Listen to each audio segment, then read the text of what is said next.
गावखौनो खोब गोजोननाय मोनदों आरो गोदान बोसोर आरो मागो दमासिनि गासैबो नोंथांमोननि चेनेलनि दारै आङो रायजो राजानो गोजोननाय आरो हामलायनायखौ बावबाय। जिहेतु दिनै चिरां जिल्लानि बिजनियाव 65थि बोसोरारि जथुम्मा बर' थुनलाइ आफादनि बेयाव बाहागो लाफैनानै गावखौनो खोब गोजोननाय आरो गोग्गानाय मोनदों। आरो जों बुंनांगोन जोनोमनिफ्रायनो बर' थुनलाइ आफादा बर' हारिनि जिथु राव आरो थुनलाइखौ फेहेरनो आरो फोसावनो थाखाय जुजिबोबाय थादों आरो गोबां मुंख्लं जानायनि उनाव जिहेतु जों बर' रावखौ फरायनो मोनदों, जों ओरैनो मोनाखै। आरो बे रावखौ आरो थुनलाइखौ फोथांना लाखिनाया जों साफ्रोमबो रायजो राजा बर' हारिनिनो मोनसे गोनांथार खामानि होननानै आं बुंगोन। आरो जों बुंबोबाय थादों जिहेतु बर' मिडियामखौ जों फोथांना लाखिनो हायाबा, बर' बिजोंनि फरायसालिफोरखौ फोथांना लाखिनो हायाबा मोनसे समाव जोंनि राव हारिमुआबो गोमालांगोन।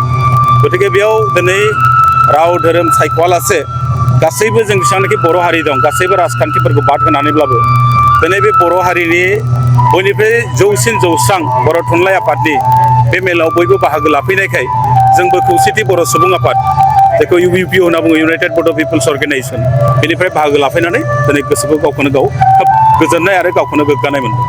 सार, बेनि गेजेरजोंनो मोनसे सोंथि दिनै बे जेसेबांनाखि माहारियारि आफादफोर दं बयनिफ्राय जौसिन आफादखौ आं दहायनो बुंबाय बर' थुनलाइ आफाद। बर'नि जिथु माहारियारि बाद, जिथु जातीयताबाद आरो जातीयताबादनि जेब्ला सिन्था धारना बेखौ हमथाना लाखिनाया धाराया जाहैबाय बर' थुनलाइ आफाद। बेजों लोगोसे बे जातीयताबादखौ हमथाफानोनो गोबां आफादफोर दङ, जेरै दुलाराय बर' फरायसा आफाद दङ, गुबुन गुबुन माहारियारि आफादफोर दं, बर' आइजो अनसाय आफाद दं।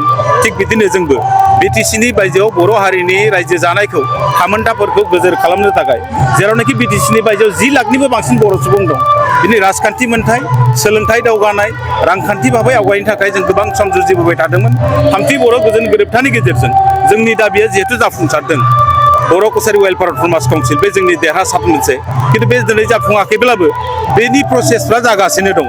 आरो दिनै बेखौ लोब्बा लाखिनानै बर' हारिनि गासैबो जौगाथायफोरखौ नोजोर बोनानै आरो जोंनि गेजेराव खौसेथिखौ आरो थामोन्थाखौ गोजोर खालामनो थाखाय फैगौ जानुवारि दाननि 2022नि 30 आरो 31 आरो 1 फेब्रुवारियाव जों मोनसे गिदिर मोनसे हाबाफारि लादों, 12थि बोसोरारि जथुम्मा।